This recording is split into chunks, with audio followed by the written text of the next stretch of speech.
शिक्षा मंत्री मदन दिलावर ने एक बयान में स्कूलों में मोबाइल पर बैन लगाने की बात कही थी। इसके बाद प्रदेश के स्कूलों में मोबाइल बैन को लेकर हर तरफ चर्चाएं चल रही हैं। लेकिन जोधपुर में एक स्कूल के प्रिंसिपल ने 1 साल पहले ही मोबाइल होल्डर्स लगाकर यह व्यवस्था शुरू कर दी थी, जो कि मिसाल बनी हुई है। जोधपुर के तनावड़ा स्कूल की प्रिंसिपल देवी बिजानी ने अपने स्कूल में मोबाइल होल्डर लगवाया है और सभी शिक्षकों पर यह नियम लागू किए गए हैं कि क्लास के पहले मोबाइल जमा कर और ज़रूरत पड़ने पर निकालें, जिसके लिए शिक्षकों को रजिस्टर में एंट्री करनी भी पड़ती है, जिसकी आप तस्वीर भी देख सकते हैं। तनावड़ा स्थित उच्च माध्यमिक विद्यालय का जायजा लिया हमारे जोधपुर संवाददाता अरुण हर्ष ने।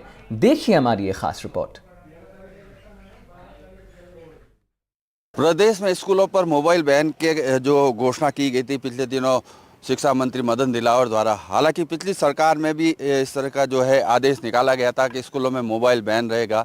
आज हम आए जोधपुर के तनावड़ा में, जहां हम आपको दिखाएंगे कि राजकीय उच्च माध्यमिक विद्यालय तनावड़ा जो है, इस स्कूल में बताया जाता है कि जो सरकारी आदेश पिछली सरकार के कार्यकाल में लागू किया था, उसमें जो है पिछले 1 साल से जो है शिक्षकों के मोबाइल पहले बाहर रखाए जाते हैं और उस मोबाइल के जो है यूज कैसे लेना है तो उसके लिए रजिस्टर में एंट्री भी करनी पड़ती है। तो दिखाते हैं हम आज आपको कि किस तरह से जो है शिक्षा मंत्री का आदेश, लेकिन उससे पहले 1 साल से ही जो है इस स्कूल में जो है मोबाइल कैसे शिक्षक अपने क्लासरूम के बाहर रखे जाते हैं।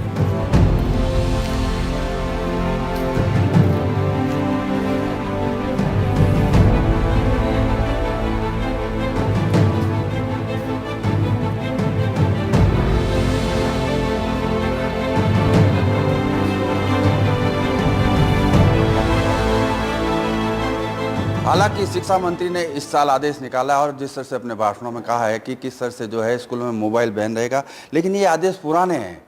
2016 में ये आदेश निकाले गए थे। हमारे साथ है देवी बिजानी जो प्रिंसिपल है, उनसे जानते हैं कि शिक्षा विभाग ने ये आदेश कब निकाले थे और उसके बाद किस तरह से रिवाइज हुआ था और अब क्या स्थिति है और उनकी स्कूल में किस तरह से जो है मोबाइल आप लोग यहाँ जमा करवाते हैं। मैम, ये आदेश कब निकला था शिक्षा विभाग? 2016 में तत्कालीन निदेशक महोदय ने ये आदेश निकाले थे और उसमें विद्यालय में मोबाइल फ़ोन से वार्तालाप के लिए विद्यालय कक्षा कक्ष एवं परिसर में वार्तालाप के लिए बैन किया गया था समस्त शिक्षकों एवं समस्त स्टाफ एवं छात्रों के द्वारा।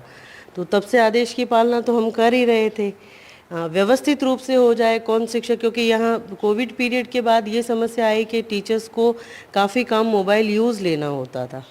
तो दोनों चीज़ें हम साथ कैसे रखें, एक तरफ तो बैन है परिसर में काम में नहीं लेना है, दूसरी तरफ हमें उपयोग में लेना है। तो उसी चीज़ की पारदर्शिता रखने के लिए हमने ये होल्डर लगवा दिया और साथ में एक रजिस्टर हमने मेंटेन किया, जिसमें अगर शिक्षक अपने किसी कार्य के लिए विभाग से संबंधित किसी भी कार्य के लिए मोबाइल लेकर के जा रहा है तो उसको एंट्री करके जा रहा है। ये स्थिति ऐसी होती है कि चाहे मीडिया से या उच्च अधिकारी कोई आ जाए और शिक्षक के हाथ में फ़ोन देखे तो एक गलत मैसेज नहीं जाए। हमारे पास रिकॉर्ड मौजूद है कि कौन सा शिक्षक किस समय अपना फ़ोन लेके गया है और किस काम के लिए लेके गया है। आप कैसे इनको सूचित करते हैं कि किस तरह से जो है उनका अगर जैसे कॉल आ जाता है, कोई इमरजेंसी होती होगी, आपका स्कूल का लैंडलाइन है या नहीं है, उसके लिए क्या आप? स्कूल में लैंडलाइन है पर काफ़ी समय से ख़राब है। हमने शिकायत भी की हुई है, अभी तक सही नहीं हुआ है। और स्टाफ के अगर फ़ोन सारे के सारे फ़ोन वाइब्रेंट मोड में रहते हैं और उस स्थिति में अगर 2 से अधिक बार किसी का भी फ़ोन रिंग होता है तो उस स्थिति में क्लास में के बाद में हम टीचर को मैसेज करवा देते हैं। पीरियड ख़त्म होने पे आकर के टीचर संबंधित को कॉल बैक कर देते हैं। एक आध रिंग की परवाह नहीं करते हैं, पर 2 से ज़्यादा रिंग होती है तो लगता है कि ज़रूर कोई इमरजेंसी होगी। यानी 2016 से लेकर ये आदेश निकला हुआ है आपकी तरफ से, शिक्षा विभाग की तरफ से? जी।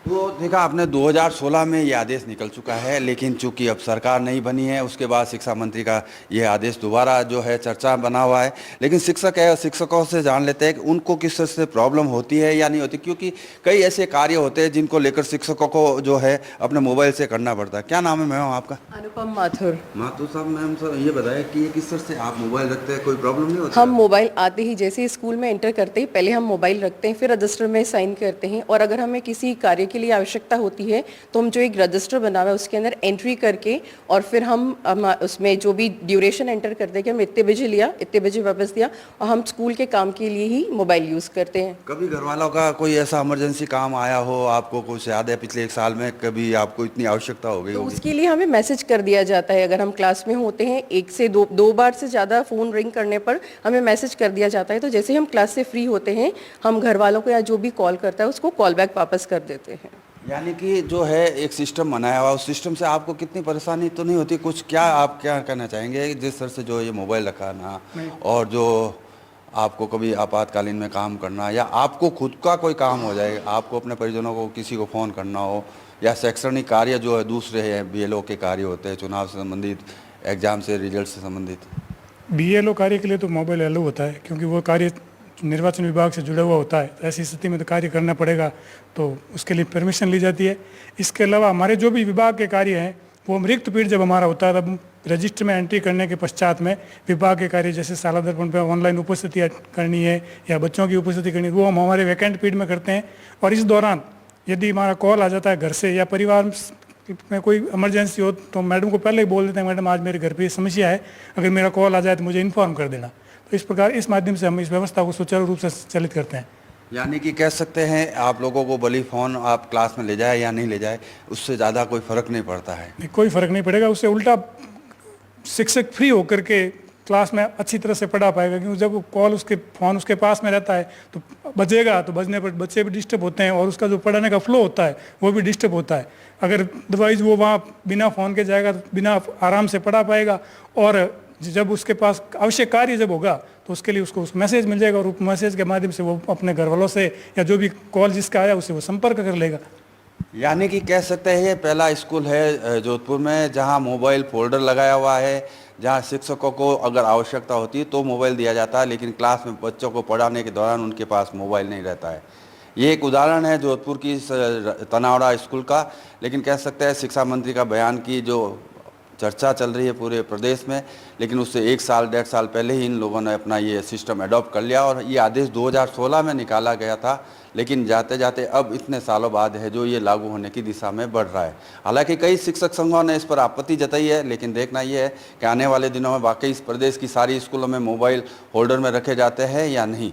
अरुण हर्ष, NDTV राजस्थान, जोधपुर।